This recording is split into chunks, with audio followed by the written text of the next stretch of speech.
Teletovic is checked in for John Lure. T.J. Warren comes in for P.J. Tucker.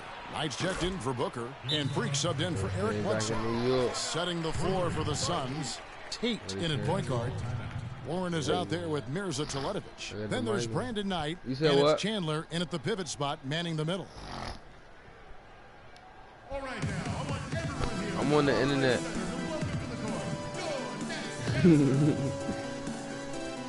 First game back in New York. Now we get a chance to check out the standings out east already. We are in December. Taking a look at Boston. They hold the first place spot in the conference just right where they want to be. They've got momentum. And checking out Brooklyn, 6.5 games behind them. And seeing where the Nets are, so far it looks like the adjustments they've made in the offseason aren't going to produce the desired effect. Yeah, I agree with you. I don't think the plan they have in place is going to get it done. This season could be another long, slow journey through the NBA cellar. This is shit, though. This is shit, but I'm back at Suns leading by 11. And one thing that Phoenix had for them last season was depth. A very good bench, and they provided a good scoring punch when called upon. Hit some rim on the way in, and the bucket's good. Their defense just hasn't been able to slow them down. And that's a big reason why they're trailing, surrendering too many easy baskets. There's a screen by Robinson. Would you average a game? Here's Sloan. Looking at his numbers, he's averaging about 6.5 points a game. He got an advantage there off the pick and took it right in. Sloan's got his second bucket of the game to go. Well, Phoenix did have a strong bench, best scoring bench in the NBA in terms, Clark, of points per minute play. Yeah, and you know, it really helped them, that bench strength, keep the pace of the game up. They were third in the league in fast break points last year. Those are chances almost always you can rely on him to get you 2 points, but the D, just enough to keep him out of rhythm. They're allowing a sky-high field goal percentage. That won't get it. Not at all, Clark. You rarely see a team surrender points this easily. They have got to do better. There's a screen by Robinson.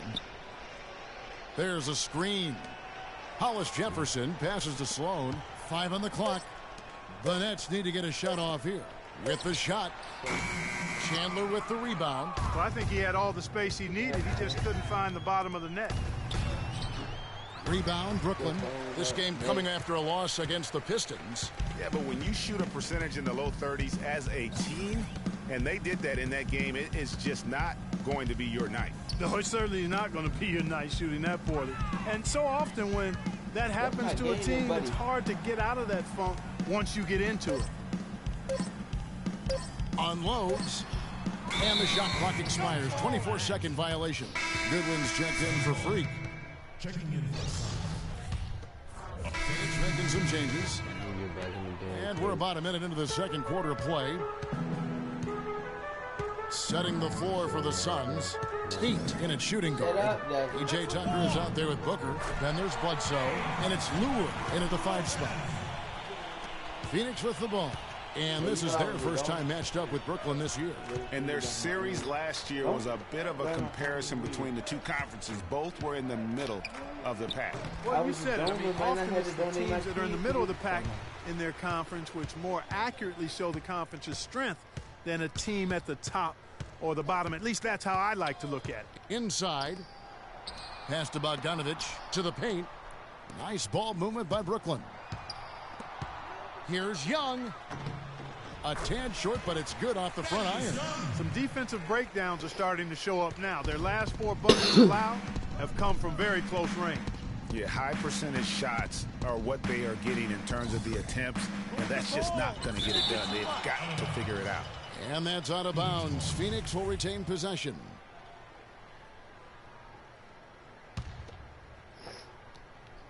Second quarter of play with around 2 minutes gone so far. And Bledsoe has it in the corner. Not able to find it here in the second. He's off stride and off track just a bit after that one he had earlier. One thing about Eric Bledsoe, he made it clear he wanted to be paid like an upper-tier player, and that led to quite a negotiation between he and the Suns last year. Ultimately, the two sides agreed to a 5-year, $70 million deal. 4 on the shot clock. Pass to Bogdanovich. It's hauled in by the Suns. Lewis got his 4th rebound with that last one here tonight. Takes it into the teeth of the D and converts the layup. And the Suns lead by 13. Phoenix Suns come into this one following a loss to Toronto. Yeah, foul trouble early on, I thought, set the tone in that game, and it just made it difficult for them to get over the hump. Yeah, it really got them out of sync, and that hurt them big time. Forced them to go much deeper into their bench than they would have liked to. And it's out of bounds. They say last touch by Bledsoe.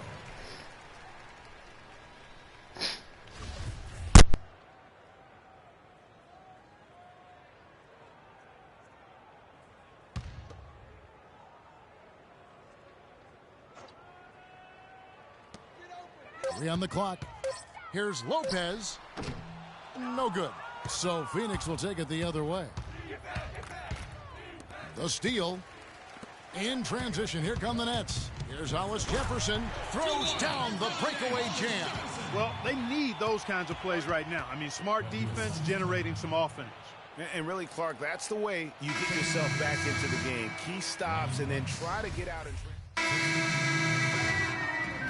And we finished one half. Well, Tyson, what has been the key to enabling your...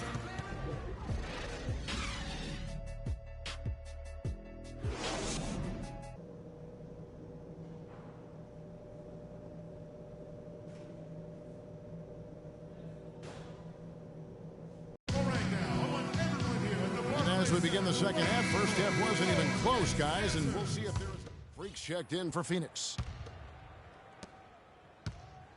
Nets trail by 16.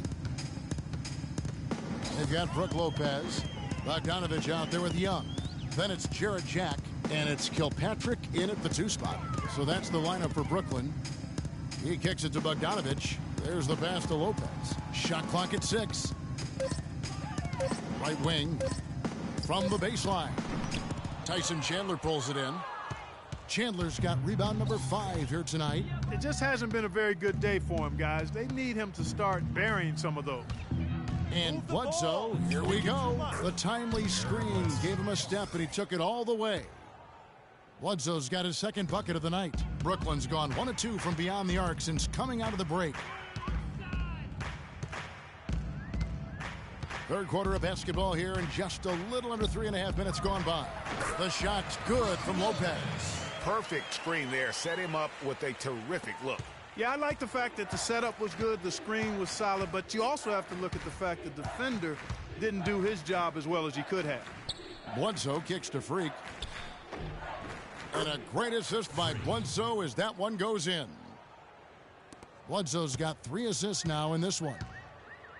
You know, the Nets really kind of drifted along for the first part of last season, treaded water, but after the All-Star break, they stepped on the gas, put themselves right back in the playoff picture. Young's shot is off. You know, 9 times out of 10, he's going to knock that one down. He'll spray that one on you. And we can look quickly at a group of rookies having a very good run, the top scoring first-year players in the NBA for the past 10 games. Well, you look at Booker, 3rd in the league. He typically dominates out there. He can seemingly score at will. Showing flashes of just explosive scoring ability. When called upon, he can put buckets up in a hurry. Yeah, you know, he's really come into his own over the past couple of weeks. He looks like a veteran out there in terms of his confidence. As you mentioned, the Nets were great after the break, had the 3rd best record post-All-Star break in the East. Yeah, and how about winning 13 of their first 22 after the break? And sometimes with a new coach and system, it takes a while to kind of figure things out. And that seemed to be the case with the Nets last year. Freak dishes to Chandler. Here's Bledsoe, and that one's good. Bledsoe's got 8. And the interior D is really starting to be exposed here. How many layups have they gotten today? Screen by Young. Out to the wing. Hollis Jefferson passes to Kilpatrick. Let's keep it alive. Young. And a big bounce off the rim, but it sinks right in. Young's got 4 points in the quarter. And he's really shot the ball well, but it hasn't been contagious. And looking now at some numbers for Brook Lopez, the past month has been surreal, averaging about 18 points per, 9 rebounds, and over 2.5 blocks. And not many players possess his kind of ability to protect the rim. I mean, you look at the block total, pretty remarkable. Yeah, you know, we've seen drivers think they see a crease in the defense and then go for it, and then he shuts the door on them right away. I'll tell you what, you can shake your confidence missing wide open shots like that. Now here's Freak, defended by Jack. Knight wide open, and some very quick points for him on that possession. Knight's got 6 points. They've had assists now on their last 3 baskets. And it's not just their passing, but also the body movement off the ball that's created a lot of those opportunities. And stolen by Freak. And oh, here we go, Knight, nobody back. And a breakdown here, guys, the hustle stats for the Suns. Defensively, they've played with a lot of energy, and the steals we've seen are a result of that aggressiveness. Something that's also benefited them tonight are the turnovers they forced and the points that have come along with those forced turnovers. Here's Sloan, guarded by Tate. Down to 5 on the shot clock. And again, no good by Brooklyn. Suns leading by 20. Well, T.J. Warren had a very interesting start to his NBA career. Spent most of the first half in the D-League. In the second half, Clark, he finally got some minutes and really provided a spark. Yeah, you know, he doesn't have great range on his jumper right now, and he's not an elite ball handler, but he's one of the best cutters in the game. Moves well without the ball, so I think his future is bright nonetheless. And here is Jack. He has 5. And the foul on Jarrett Jack. That'll be his second foul of the game. And really just a great play to sacrifice his body and take the charge. Heads up action there. Reading the play and then beating him to the spot. Well done. Here's what Phoenix has got going on right now. Some changes for Brooklyn. Brook Lopez is checked in for Henry Sims. Young comes in for Thomas Robinson. And Bogdanovich is subbed in for Jarrett Jack. And the Suns here with a different look. Lure is checked in for Mirza Teletovic. Budinger comes in for T.J. Warren. Price, he's checked in for Archie Goodwin. And Freak subbed in for Knight. A moment now to reset the lineups brought to us by Gatorade. All fueled up here for the fourth quarter. On the court for the Suns, Tate, he's in at the point. John Lure's out there with P.J. Tucker. Then there's Budinger. And it's Price in at the 2 guard. 60 seconds off the clock here in the fourth. Here's Sloan. He's covered by Tate. Lopez a screen. Bogdanovich. Their offense stone cold. Another miss there. Freak with it. And that one goes in as he is fouled. It'll be 3 points if he converts at the line. Check out these handles. That's rush hour handle. Not midday, not early morning. That's rush hour handle. That nasty spin just froze the defender. So for the Nets, Sergei Karasov's checked in for Bogdanovich. Ellington comes in for Hollis Jefferson. And Shane Larkin subbed in for Donald Sloan. Free throw good, Freak. And guys, you look over the history of the Defensive Player of the Year award, and it usually goes to big men. Big men get the blocks and clog up the paint, but before last season, the last 10 Defensive Player of the Year awards went to big. We're just over a minute and a half now into the fourth. Passes it to Lure. And Tucker kicks to Freak. Now the feed to Budinger. Now Tucker. He dishes it to Freak. The 17-footer. That ball is good for another field goal. His 6th. He is 6 for 9 on the stat sheet. Last year we saw Kawhi Leonard win the Defensive Player of the Year award. Draymond Green was runner-up, and although he was a power forward, I thought Clark, he was defending on the perimeter quite a bit. Yeah, he was, and you know, it's only the 8th time out of 33 Defensive Player of the Year awards that's not been given to a big guy. So well earned by Kawhi Leonard, and Draymond Green very easily could have won the award too. And Tucker has it in the corner. Now here's Freak. He's guarded closely. Down low. And 2 free throws coming up as he misses that one. Drawing the whistle and a lot of contact there. That's on Brook Lopez. And last season, the Nets made sure nobody went off against them. They would lose games, but they did a great job of limiting an opposing star from taking over. Well, as you mentioned with the Nets, they limited takeover games, set an NBA record, in fact, Clark, by allowing the fewest 30-point scores against them. Yeah, you know, only Harden and Lillard were able to get 30 points against the Nets. As you said, the first team to allow so few in a complete NBA season. Going back to 99, the strike-shortened season, the Knicks did it as well. Just lazy defense on the glass there. Well, nobody boxed out. Nobody put a body on anybody else. Things like that not only drive the coach crazy, that stuff gets under my skin. Reed no good on the free throw. You know, one thing we saw a lot of last season during the playoffs was the hack-a-shack plan, pretty much purposely fouling a poor free throw shooter. A lot of differing opinions on it, as it wasn't fun to watch for the viewers, but many feel it's a legitimate part of the game if it works. Larkin kicks to Reed. Drops in the layup for 2. Nice touch there near the hoop. Suns leading by 23. Look at the clock, a little under 3.5 minutes gone here in the 4th. Dishes to Price. Feeds it to Freak. 5 to shoot. The Suns need to get a shot off. Lets it go. And the Suns miss again. The hack-a-shack or the hack-a-Jordan or the hack-a-whatever being a focus of the playoffs last season. We saw it up close and personal. It opened up a debate, Greg, on whether or not it should be allowed. What do you think?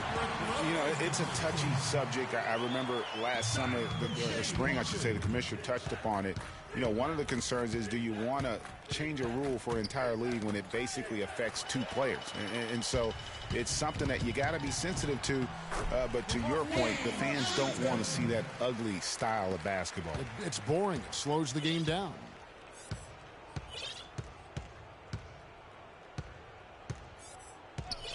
Move the ball. It's sticking too much. There's the dish to Lure. A beautiful reverse layup. Lure's got 4 points now in the quarter. Guys, that time he went for the fancy finish for us there, man. That was sweet.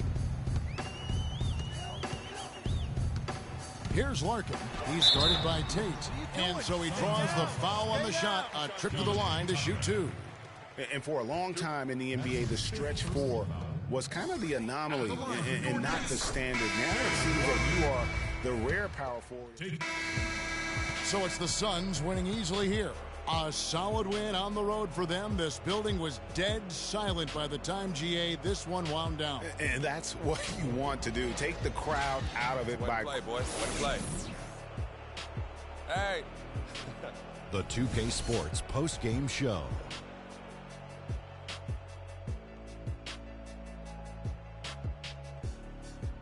Ernie Johnson again, folks, alongside Kenny the Jet Smith and Shaquille O'Neal. Time now to take a quick peek at our Jordan Player of the Game. He's racked up